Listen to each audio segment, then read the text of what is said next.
Okay, so firstly, introduce yourself. Hi, I'm Bruce Lemon. I'm Melissa Center. Bruce plays Bryce in All I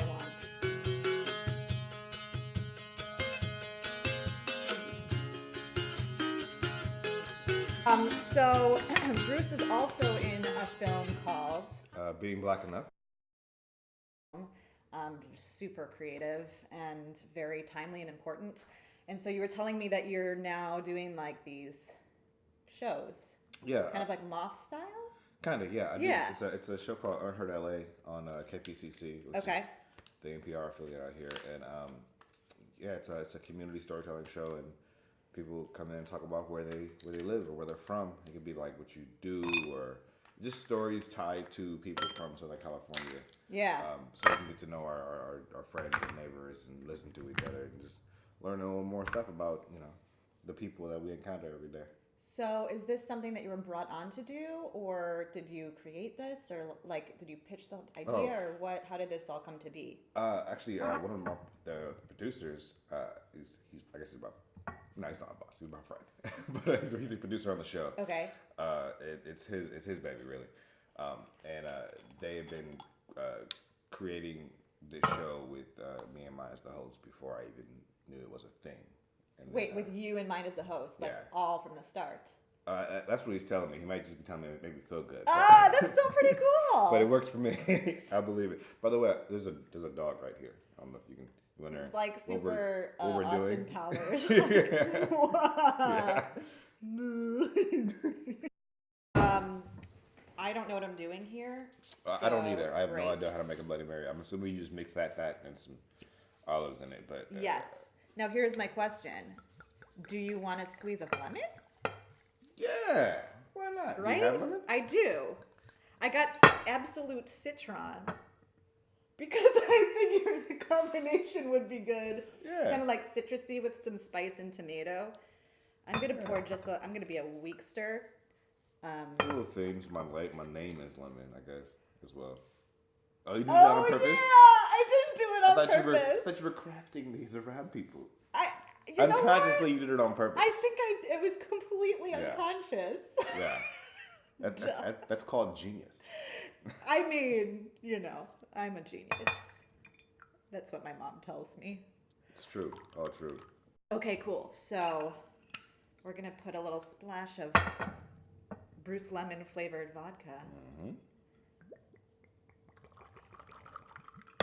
Is that enough? Do a little more. A little more? Splash. Yeah? Is this a knife for the stir? Stir it up. All I really, really want our love to do is to bring out the best in me and in you too. What would I put in the Bruce Lemon Bloody Mary?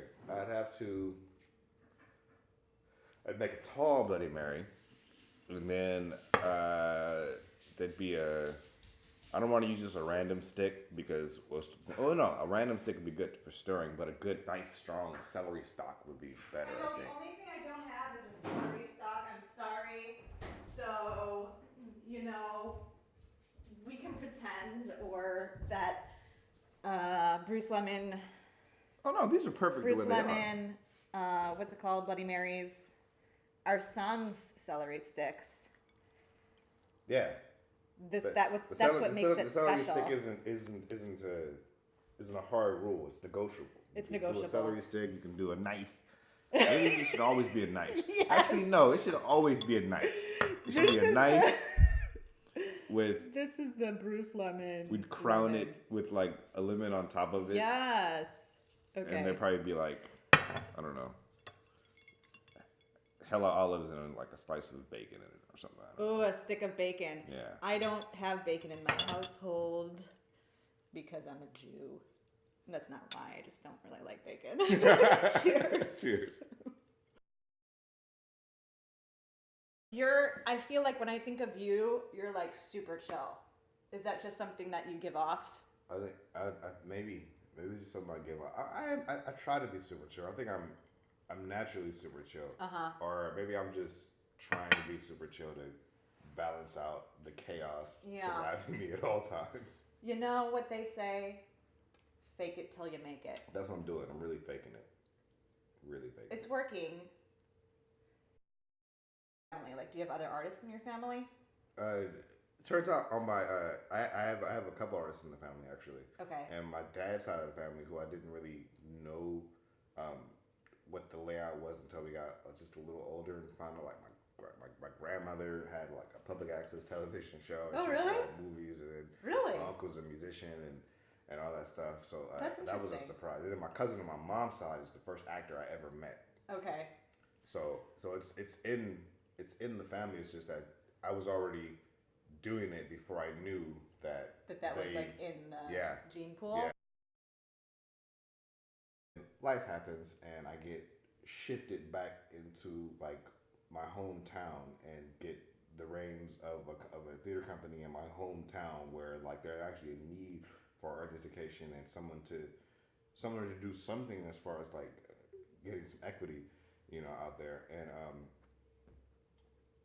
I was like, oh, this may be a tough transition, but it's a very necessary thing in order to actually serve your community and yourself and your family at the same time. And I'm still figuring out how to do it.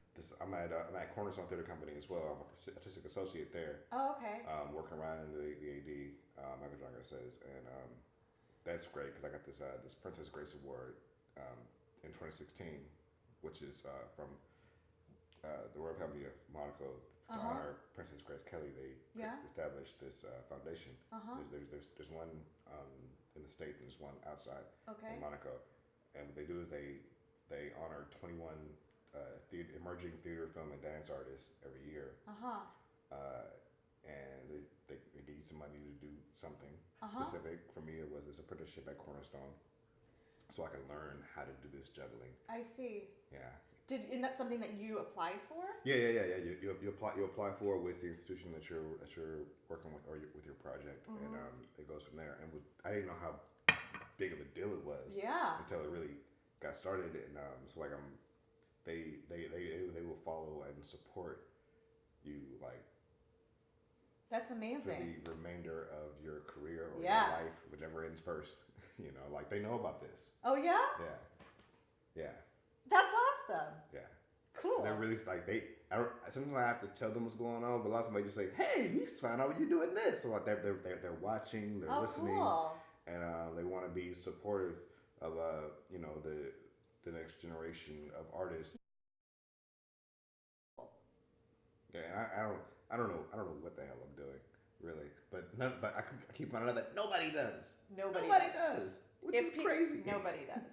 Like I'm the first to be like, I don't know what the fuck I'm doing. Oh yeah, I'm very transparent about that. Very transparent. I'm not ashamed of that. I just figure it out. I always have, and I think people like to pretend that they know what they're doing because it's like an ego thing too, right? It's like a fear of like, I'm gonna be found out, I'm a fraud or whatever that is. Imposter syndrome. It's a real thing. It's a real thing. Yeah. It's a real thing. It is devastating when it hits you, but as soon as you can get around the other side. Yeah, like literally no one knows what they're doing. Nobody.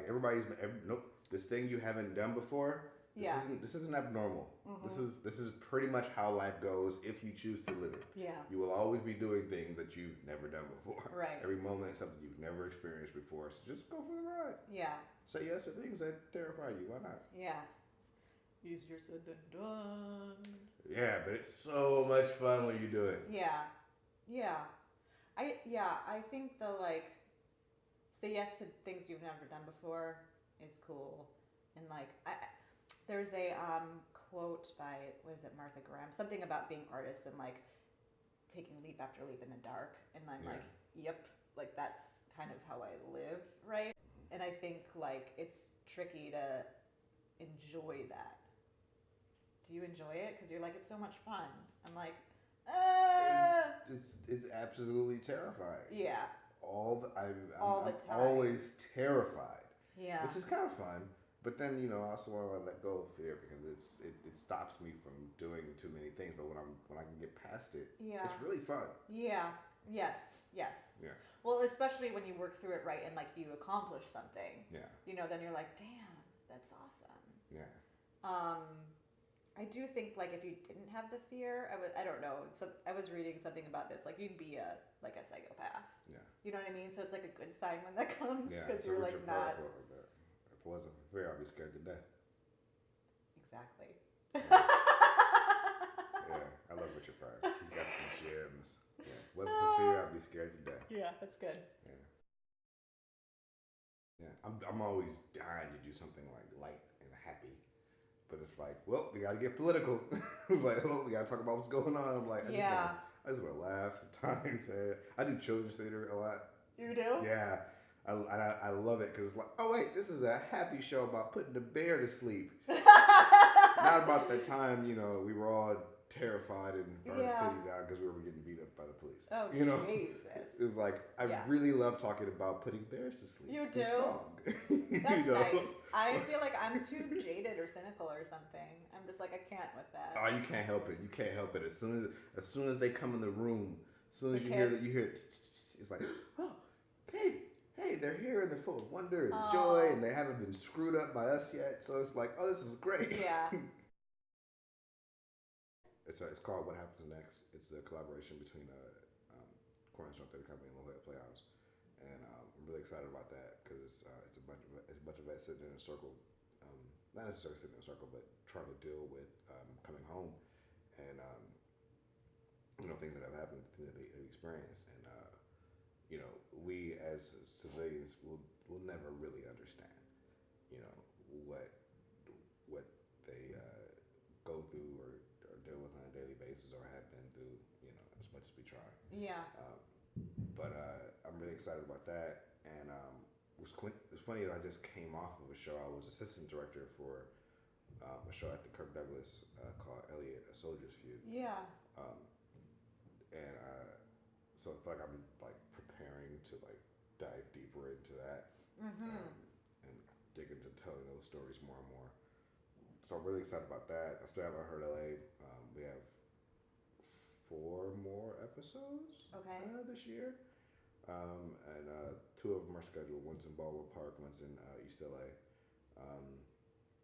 I am working with my company, Watts Village, to establish like a summer arts camp in the community. So the kids have something to do during the summer. And I want to do a hard bent towards social justice and civic engagement, so we can change some things and be change makers. Yeah. And it's really just a way for to help give them a platform, which they already have tons of them, but keep throwing platforms at them, they will change the world.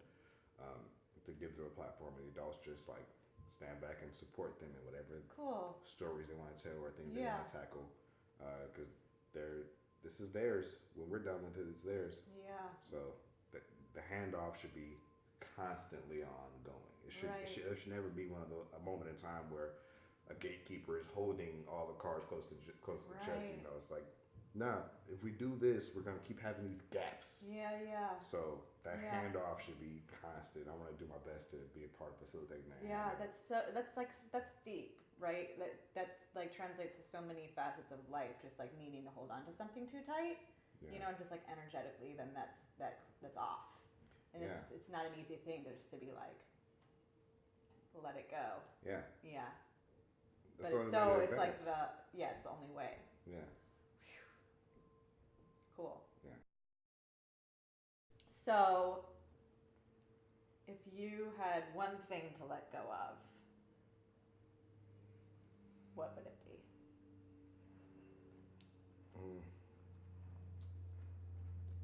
Impulse is fear.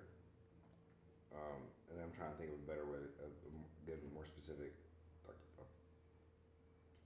fear paralysis, maybe. The fear that contributes to inaction. That's what I want to let go specifically. Because now, since we started with fear, I'm like, oh wait, maybe I don't want to let go of fear completely. Right. Maybe I just need to let go of the fear that stops me from doing what I need to do. Yeah. Because it is actually a beneficial thing. Because it can act as a little bit of a compass, right? Like it can tell you like that's the direction I need to go. Yeah. Right? But if it is paralyzing, then that's no good. It's no good. But it being the compass is perfect because I judge what I'm gonna attach myself to or jump into by like how much it terrifies me. Yeah. And if it scares the crap out of me, I'm like, well, I guess I gotta do that. Yeah. Thank you for like this very profound conversation. Thank you. I Thank you for hope, letting me go there. yeah, I hope everyone like looks up the beautiful work that Bruce Lemon, Bloody Mary is up to in this city, and then that also affects change in the world. And I'm excited for what's next. Yeah. Yeah. Me too. Cheers. Cheers.